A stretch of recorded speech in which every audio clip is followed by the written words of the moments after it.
अब next part जो देख रहे हैं उसका नाम है एंगुलर डिस्प्लेसमेंट। एंगुलर डिस्प्लेसमेंट क्या होता है वो अंडरस्टैंड करते हैं। जब कोई ऑब्जेक्ट सीधा चलता है तो उसका जो डिस्प्लेसमेंट है यानी डिस्टेंस मेजर करना बहुत इजी है।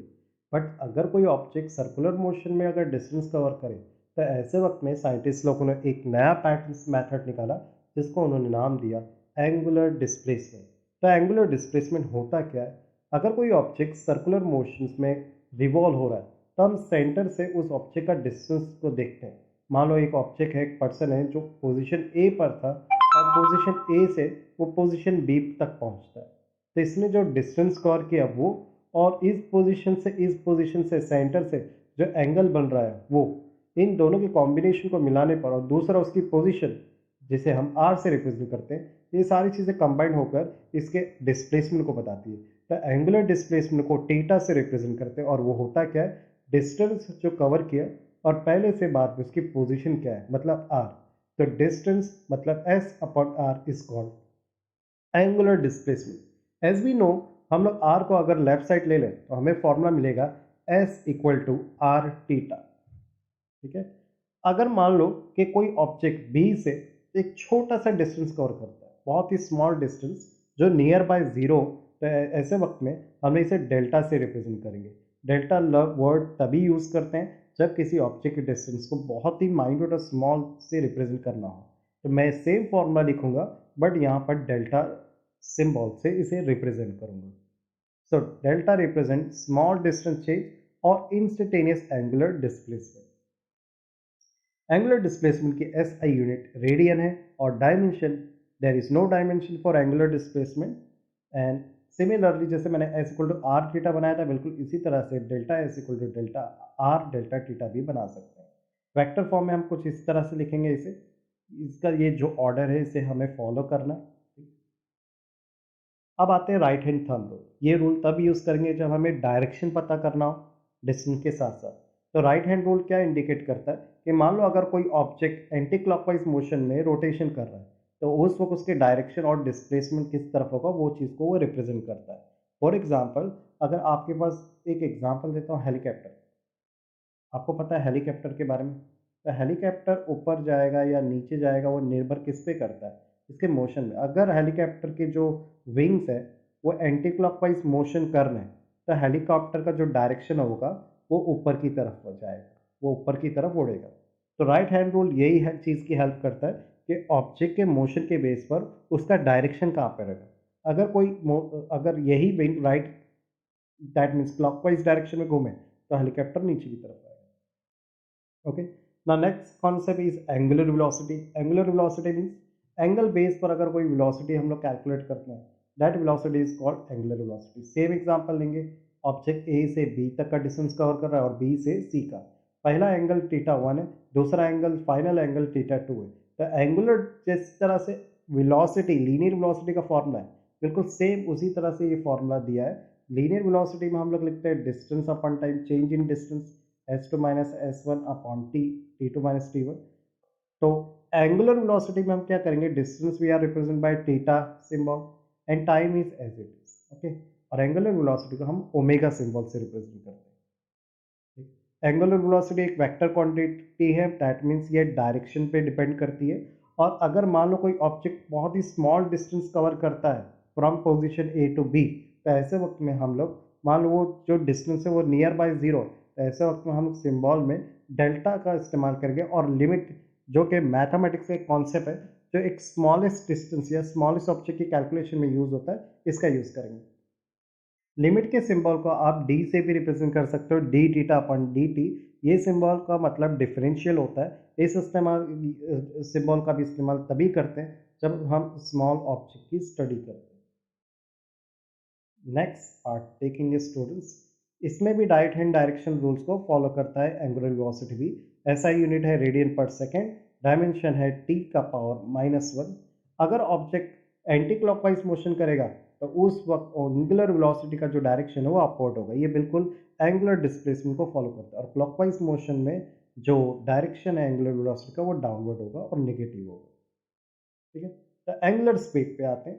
एंगुलर स्पीड और वेलोसिटी में सिर्फ वेक्टर और स्केलर का डिफरेंस है। एंगुलर स्पीड एक स्केलर क्वांटिटी है और एंगुलर वेलोसिटी एक वेक्टर क्वांटिटी है।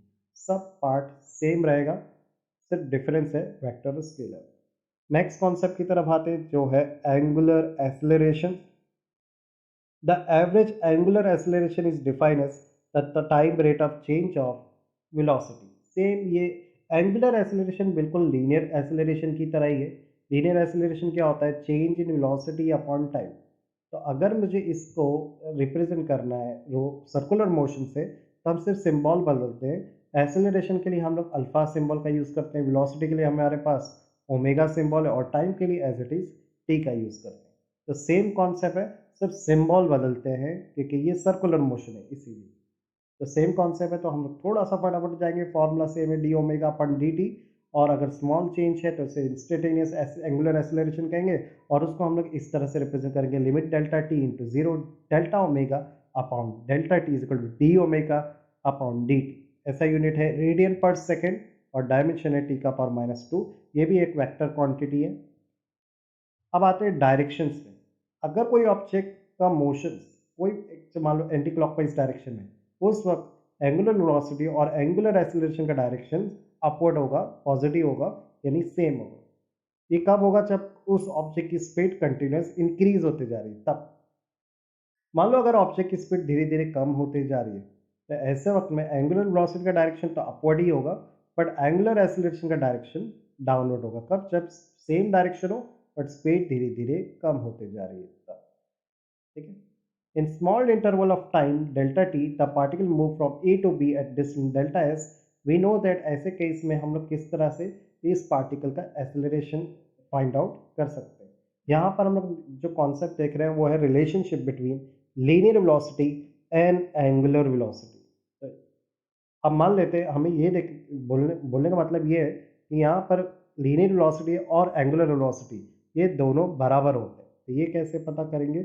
उसके लिए हम एक एग्जांपल लेते हैं कि मान लो एक ऑब्जेक्ट है जो पोजीशन ए से पोजीशन बी की तरफ जा रहा है, उसने जो डिस्टेंस कवर किया वो डेल्टा एस है, और उसकी जो पोजीशन है उसे हमने आर से रिप्रेजेंट किया। सिंपल है, हमारे पास already formula S equal to R theta वाला, एंगुलर डिस्प्लेसमेंट का delta S equal to R delta theta. अब हमें क्या करना है? सारी इक्वेशन को डेल्टा टी से डिवाइड कर देना है। वो मैंने कर दिया, यहाँ पे टी से डिवाइड कर दिया। उसके बाद लिमिट अप्लाई करेंगे सभी में, limit delta T into zero, limit delta T into zero. अब हम लोग को ये पता है limit delta T S into zero को हम D S upon D T that में डिफरेंशियल में कन्वर्ट कर सकते हैं। वो कर दिया मैंने, D S upon D T R D theta upon D T. Distance upon time किसकी फॉर्मूला है? ये है लीनियर वेलोसिटी का formula, D theta angular displacement अपन टाइम, ये एंगुलर वेलोसिटी का फॉर्मूला है। तो हम लोग इसको रिप्लेस करेंगे इन फॉर्मूले से, तो मुझे मिलेगा formula v is equal to R omega. इससे ये प्रूव होता है कि linear velocity and angular velocity दोनों इक्वल होती है कब? जब बीच में डिस्टेंस हो, आर प्रेजेंट हो, पोजिशन प्रेजेंट हो। यानी कोई ऑब्जेक्ट जब सर्कुलर मोशन में घूमता है तो कुछ हद तक लीनियर वेलोसिटी भी, मतलब स्ट्रेट मोशन भी करते हैं। स्ट्रेट मोशन फिर कर्व, फिर स्ट्रेट मोशन फिर कर्व, स्ट्रेट मोशन फिर कर्व, ये ऑब्जेक्ट दोनों चीज परफॉर्म करता है। ठीक है। इसी फॉर्मूले को वेक्टर फॉर्म में इस तरह से लिखेंगे, vector v is equal to vector omega into vector r। अब आते हैं uniform circular motion. As we already know about uniform, a particle said to be uniform circular motion if it move in a circle और a circular arc with constant linear speed और constant angular velocity.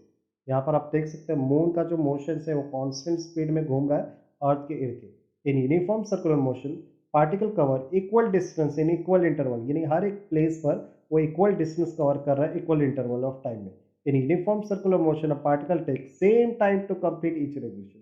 हर बार जो complete revolution होगा वो same time पे होगा, बिल्कुल जैसे हमारे घड़ी में क्लॉक होता है। नेक्स्ट है periodic motion, any motion which repeat itself in equal interval of time. कोई भी ऑब्जेक्ट का जो मोशन इक्वल इंटरवल टाइम में कोई ऑब्जेक्ट अपना अगर टाइम पीरियड में डिस्टेंस कवर करे तो ऐसे टाइप के मोशन को पीरियोडिक मोशन बोलते हैं। In uniform circular motion the particle take the same time to complete each revolution at a distance equal to the circumference of the circle. तो हम बोल सकते हैं कि क्लॉक, घड़ी का मोशन करना, ये सब एग्जाम्पल, यानी जो पीरियोडिक मोशन होता है वो एक्चुअली यूनिफॉर्म सर्कुलर मोशन होता है।